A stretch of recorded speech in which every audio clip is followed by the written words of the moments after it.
Everybody, welcome back to Land Yacht Garage. In today's video, we're going to be back to work on my 79 Corvette. The last video was not good on this car, and but I just ordered $600 worth of parts for it. So in today's video, we're hopefully going to get it back on the road, running and yard driving. It would be on the road, but these tires are dry rotted and hold air for about 2 minutes and then are flat. So can't afford tires right now. If I happen to sell something else off in that truck, then I will order tires for this thing. So if you guys are new to the channel, this is my 79 Corvette that I picked up from a family's estate back in November for $800. And we did some work to it. Didn't really get too far on it because money, but in today's video I ordered literally everything that I will need except for tires, like I said. So yeah, it's a decent car. It's not terrible. So yeah, I'm gonna go ahead and get these 2 tires aired up on it, and we're gonna go ahead and drag it into the shop. The shop's all cleaned up and ready to go, so there we go. Oh, in today's video we are going to be doing every brake component except for the booster and lines. I hope I can get away with reusing the brake lines, but every other brake component is gonna be new. And in the end of the last video, this is really what I got lost on motivation on. I completely screwed that up. The ignition. Something stupid with the key. Fucked it up. So, on Corvettes, you gotta pull the whole thing apart. Start off with that. And then you just dig all the way in. So that's going to be a pretty decent job. And then, where's the hood release? Hood. Then, on the motor, I haven't looked under here since that video. Got to do some buttoning up under here. I have a set of long tube headers that I will be putting on at some point. I have a pair of long tubes. I have header gaskets coming. I have brand new spark plug wires coming, and another new set of spark plugs. Shoot, what else? I have a new HEI module coming just because. New master cylinder. I think that might be it. I'm pretty sure I'm forgetting some stuff, but whatever. So for now, I'm gonna go ahead, get this thing jacked up. So we got this thing up on jack stands here. You got part of the exhaust out. This is why it's coming out. If the mufflers was only rotted, I'd consider keeping it, but I didn't even know about that. All holes through here, mufflers are blown out, so it's garbage. There is more holes up front further. I don't know if that's factory. It wouldn't surprise me if it was factory. So yeah, this is just scrap metal. So I got it from here. I cut it there, and then I'm just gonna cut it at right there. Here's a C3 exhaust minus about a foot, still under the car where it passes through the frame. Manifolds are off. I cut that out. The Y pipe, I guess. Headers are right here. Okay, so this is annoying. Fought to get this header in. I ended up denting the tube there, which, in case you guys don't know, before anybody comments, oh, you're affecting horsepower, watch the episode of Engine Masters. It doesn't affect power or torque at all. So, I dented the header there so I could get it in the car to pass the steering box. And then once I had it up here, I actually had to get a pry bar in between and twist the motor over a little bit so it could drop down, because that piece right there was screwing me hard. So I'm over here tightening the headers, and then I'm looking and I'm like, that's a gap. there's going to be a little bit of a gap, and they're not tightened down fully. You can tell they're not tightened down fully. So I look and I'm like, okay, well, I'm almost touching there, but I'm not. Well, then I go under the car, and it took me about 20 minutes to fight to get this header, and I had to take out the sender. So I went under the car, and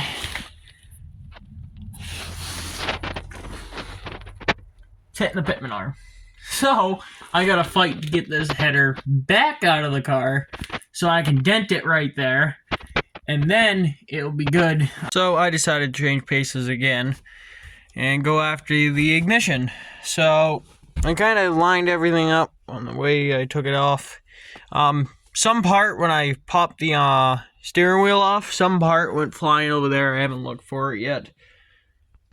So I did watch one video on this, and it was on a 77, I believe. Well, my turn signal switch is different, so I got to figure out how that comes off because you got to slide the turn signal switch out. You don't have to take it out. You just got to slide it so you can push in a little pre-tent ball in there and pop it out. And on this note, I am done for tonight. So, stupid lock cylinder. I've been fighting to get this thing out for literally a half an hour, maybe even longer. Pulled out all the tumblers, broke all that out, didn't damage a column. And the way that the guy made it sound, I was watching a video, and he's like, oh yeah, you gotta do this, you gotta do that, and then you push this little indentation with your screwdriver, and he made it look like it's that one. And I'm like, so then I look at the new ignition, and I'm like, okay, there it is. Maybe it pops out when something clicks it, hits it or whatever, and it opens up. So I've been prying, because what I thought is when I was hammering the screwdriver in the ignition, I hammered it in past that little tab and it was stuck. So I was prying it out and doing all kinds of stuff. And there was a little black screw right in that little hole above that Torx bit. So I loosened that, but I didn't pull it out because I've rewatched a video and the guy said, oh yeah, you just gotta push this little indentation with your screwdriver. So I left that in there loose. So I'm messing with it, and I'm like, you know what, I'm gonna take that screw out after about a half an hour.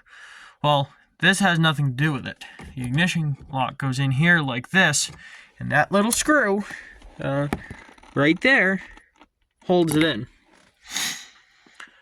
So on that note, it's 10 o'clock. I gotta be up at 5. The snowstorm, we gotta go plowing. So on that note, I am going to attempt. Yeah, I guess I was just gonna slide it in there, but I better clean out the hole. I will see you guys tomorrow. It is now the next day. I think I'm gonna not add the footage that I have filmed today, but it's like 7 o'clock at night the next night. Been out since 5 o'clock plowing. But I ended up taking this header back off, hitting it with a hammer, venting it in, bolted it back on. We are good now. I went ahead and put the motor on top dead center on the compression stroke. I know that for a fact now. So this is number 1, and then put my new spark plugs in. Today I had my 2 new front calipers come in, and spark plug wires. So I still have, let's see, I still have my other rear caliper and all the rubber lines coming in. Those will be in here Monday. Then the only thing I need to get is valve cover bolts. I got the new ignition switch in. It works and everything, all good. I tried to put the clock spring back together, and I need a tool. I fought to get it pushed in and get the clip in. My grandfather came out here and we tried to get the clip in and couldn't do it. So I gotta either order one or I'm gonna try to borrow one from somebody. And then I can finish putting the column back together. But at least for now, I can start the car. So tomorrow we'll be back to work at it. Yeah, it's 8 o'clock. So I will see you guys tomorrow. It is now the next night. Today has been all like sub-zero temperatures, and it actually hit like 30 below feel like temperature today. Got my new brake on my last brake caliper came in today. This is what $350 worth of brake calipers looks like.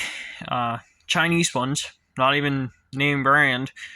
So the only thing I am missing now is my rubber hoses that will be here tomorrow. So spark plug wires are on. I couldn't run them like the factory did. The factory ran it down the back of the motor and then underneath the manifold header. So here working on, just checking stuff out. I'm looking at this rubber brake line, and I don't believe it's getting changed because the line, the main front to back line looks pretty iffy right there, and I know if I touch it, it's going to leak and blow. And it was just replaced. Well, doesn't have many miles on it, which don't mean shit for a rubber hose, because they swell up from the middle and swell shut. I mean, I'll have them. They're already ordered, but if I can avoid doing it for now, and avoid making a whole new front to back brake line, because one, I don't have the brake line, and two, that takes time. Well, here it is, the beginning of February, and I think winter finally hit. We just got another 3 inches tonight, well, last night. And here it is, 40 degrees outside. Back to work on the Corvette. This side is all together, calipers on, pads are in. I did make a hard line. It's pretty ugly, but I bought new ones, like the pre-bent ones, it was like $30, but they won't be here for like 2 weeks. They're back ordered. So this should work for now. The tire should clear it. Maybe not now that I'm thinking about it. I don't know. I'll roll a tire over and see if it clears it. If not, I'll just bend it out of the way some more. But it's ugly, but it's going to only be on here for a couple of weeks. I can't wait another couple of weeks for 2 hard lines. So that'll work for now. I guess I'll move over to the other side. My rubber lines came in, so that's good. I can do the front, other than I'm missing a caliper bolt. I'm only missing 2 things to get this car, should get this car done. I need 1 caliper bolt and valve cover bolts, and then we'll be good. So I'm going to go ahead and toss the tire. So the rear brakes are fully done, ready to go. I got to work on the front. I did get a bolt and valve cover bolts.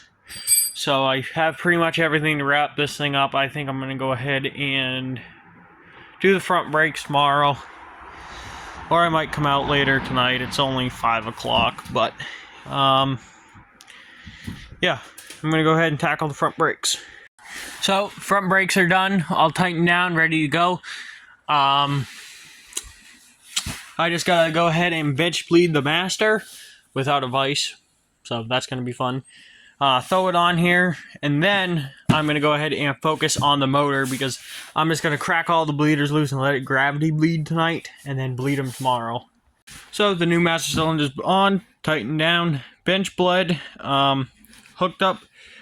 All the bleeders are cracked loose. I don't think I'm going to have enough brake fluid. I'm going to have to go get more brake fluid tomorrow, but at 8 o'clock tonight, so nowhere's open.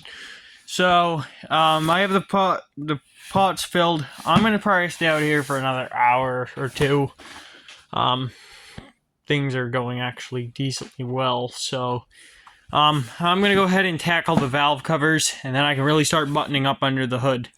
So hopefully these kind of gravity bleed a bit. So it is now the next day. 9 o'clock last night, I actually got this thing fired up.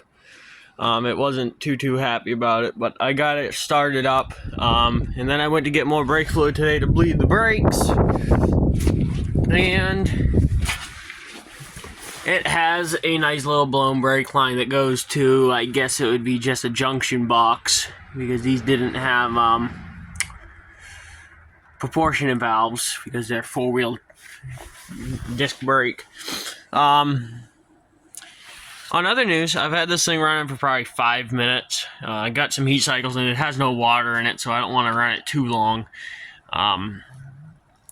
Header paint, well, bed liner from Harbor Freight, holding up pretty good. This thing actually should start. It's very loud with open headers.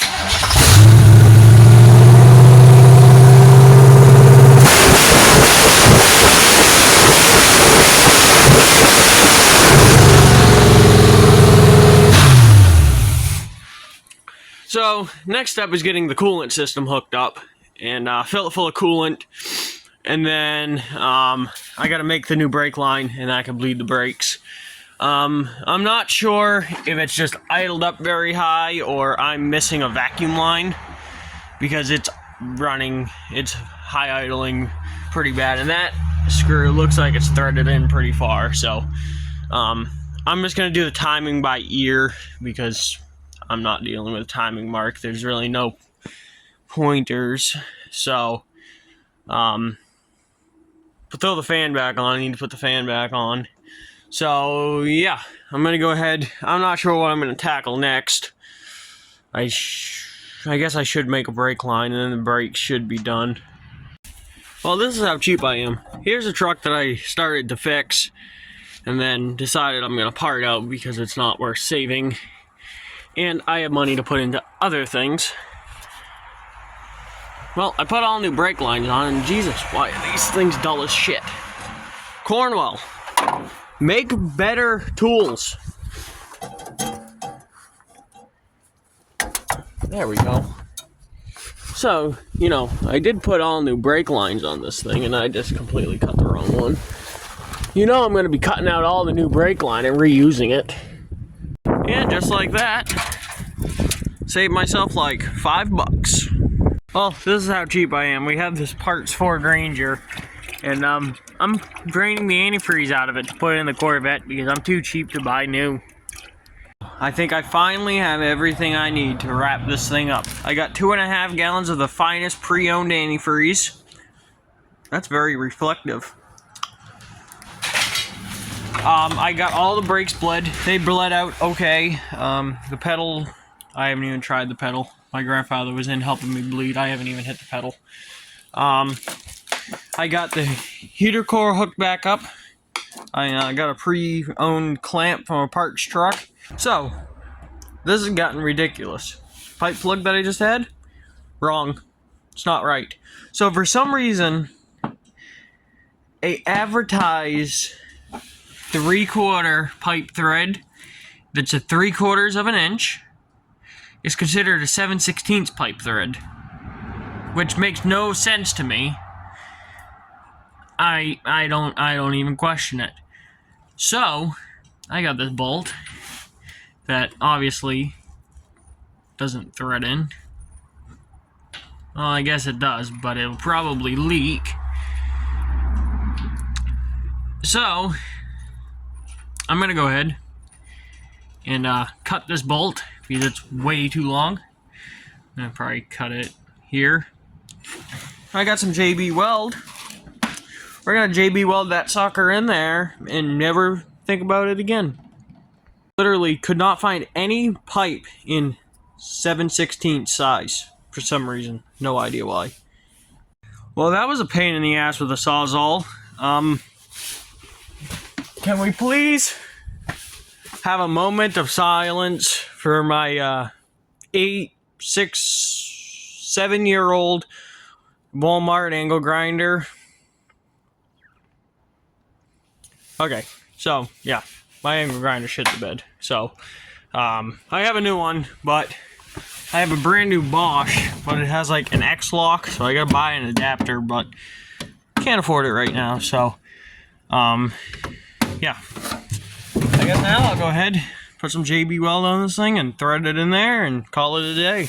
So current situation we're in here. So the motor runs. For some reason, as much as I mess with the timing and I mess with the idle and everything else, it will not idle below 2,000 RPM. It can. It's not like it has a huge vacuum leak that won't allow it to idle less than 2,000 RPM. I'll crank down the idle screw, and it will die. It will just die under 2,000 RPM. And even at 2,000 RPM, I put it in gear, car dies. So I suspected it was the booster. Maybe the booster was leaking, causing a vacuum leak. So I capped that. That wasn't the problem. Capped the PCV, process of elimination. Nope, and it still will not idle below 2,000 RPM. I'm at kind of a loss here. Yeah, I'm not sure what else. It is now saying on the gauge it's overheating, which it is pretty warm. I suspect because this car never had an overheating problem. I had it running for 20 minutes before I tore it apart. I had it running for a good 20 minutes and it never overheated. I suspect that the thermostat's stuck. And the bolt that I jammed in there is leaking a little bit because it's getting hot.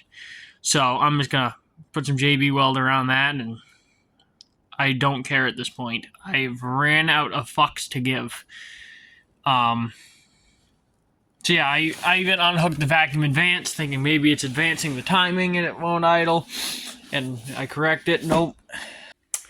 So, we had a bit of a problem. So the last clip you guys have seen was, today is currently Thursday. And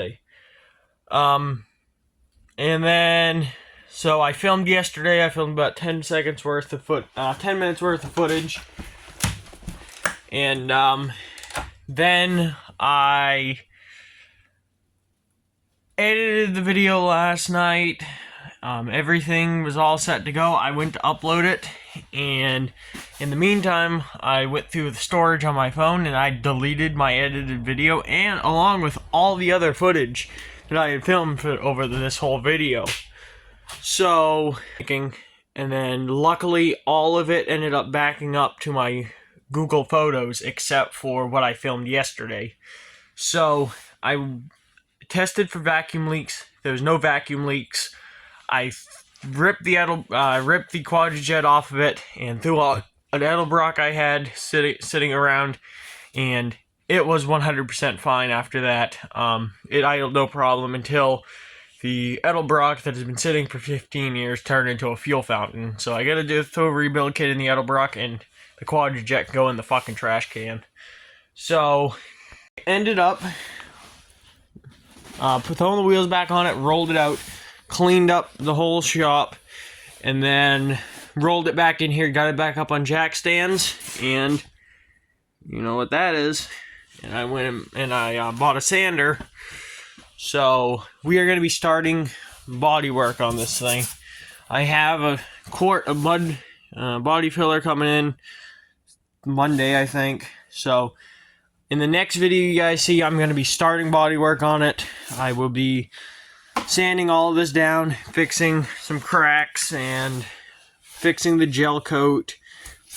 Not the right way, but close enough. So stay tuned for can't guarantee it'll be next week's video, but stay tuned for the next video where I will be sanding this thing down to gel coat, because I don't, yeah, it's all gonna come off.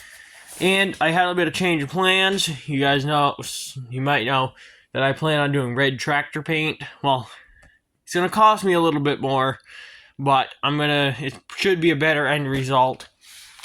Not giving you any spoilers on that, so you're gonna have to watch the next video and wait and see on that. We're gonna try to do a budget-friendly, correct paint job with actual automotive paint. We're gonna try to get this thing painted for right around $500.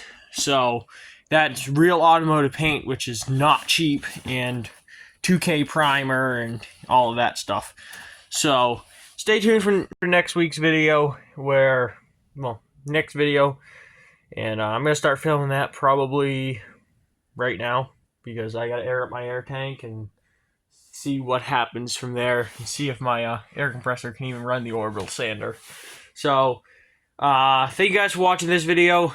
I already had filmed an outro and a bunch of other footage. I would open the hood and show you guys, but the door is shut, and I want the door shut for body work, and once I open it and it's up on jack stands, I can't shut it again. So that's the reason I'm not showing you guys that. I did get a lock plate tool, so I can go ahead and finish putting the steering column back together. So anyway, that's enough talking. Thank you guys for watching this video. Don't forget to like, comment, subscribe, and share with your friends. And I will see you guys in the next one, where we will be stripping the paint and doing all the body work, getting it ready for primer.